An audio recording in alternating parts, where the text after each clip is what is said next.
Ho'ina garba guddaa Paasifiik irratti uumameen jijjiiramni haala qilleensaa mudate kutaalee Itoophiyaa garaagaraatti hanqina roobaa uumeera.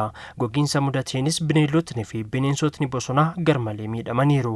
Miidhaa qaqqabu kana hanqisuuf naannolee hongeen rukutamanitti piroojeektiin duumessa gabbisuu gaggeeffamaa akka jiru mootummaan ibsuun isaanii yaadatama.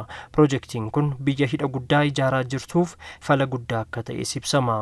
ዳመናን የማዝነብ ቴክኖሎጂ ላለፉት 30-40 ዓመታት waggoota 30-40 darban sadarkaa yaadrimeetti dubbatamaa kan ture. Waggoota 15 darban ammoo sadarkaa addunyaatti gochaan milkeessuun danda'ameera.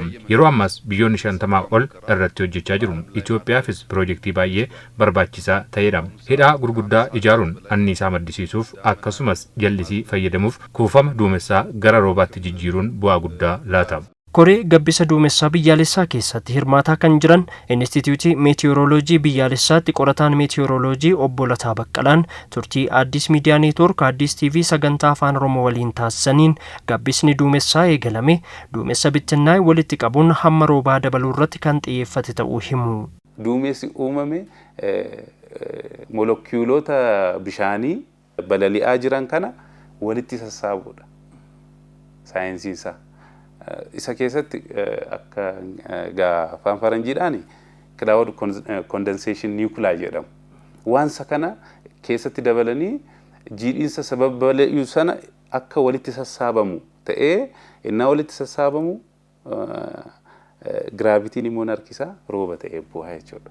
Piroojeektiin Itoophiyaatti bara darbe eegale kun guutiinsa hidha haaromsa guddichaa irratti gahee guddaa akka taphate kan ibsan obbo Lataan hongee uumame dandamachiisuufis hojii eegalameen bu'aan qabatamaan mul'ataa jira jedhaniiru. Bu'aa agarsiisaa jira. Maaliif ammasaa hin dabala. Duumessa uumame otuu gara biraatti yookaan immoo qilleensaan bittinnaa'ee otuu hin badiin rooba akka kennu godhamaa jira. Kun jechuun garuu duraanuu roobu jechuu miti. Kan roobuu danda'us ta'uu danda'a. Kanaafuu raagatti hordofneeti nuyi naannoo kanatti duumessa akkamitti uumamaa jira. Duumessi kun wanta kanaaf duumessi hunduu wanta kanaan hin gabbatu. Cumulus type kan jedhamu jira. Naannoo sa'aatii 6-9 kan uumamu jechuudha.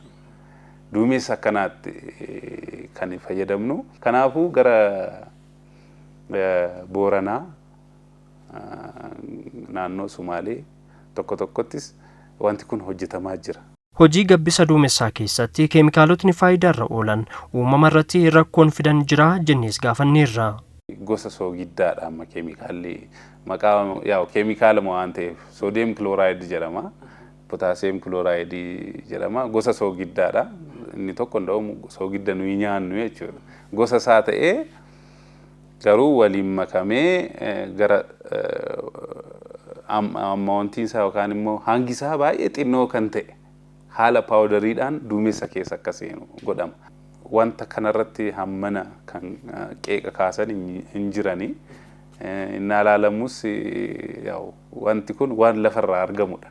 Soogiddi akka beekamu galaanumarraa sin argama. Waan akkanaa waan ta'eef hammana kan miidhaa hin geessisu. Biyyattiin yeroo ammaa raadaarii duumessa sakatta'u tokko qofaan hojii kana kan hojjettu yoo ta'u dhiyeenyattis raadaarii 12 galchuun hojii kana babal'isuuf karoorfamuu qorataan dhimma meetiyoorooloojii Lataa Baqqalaan himaniiru.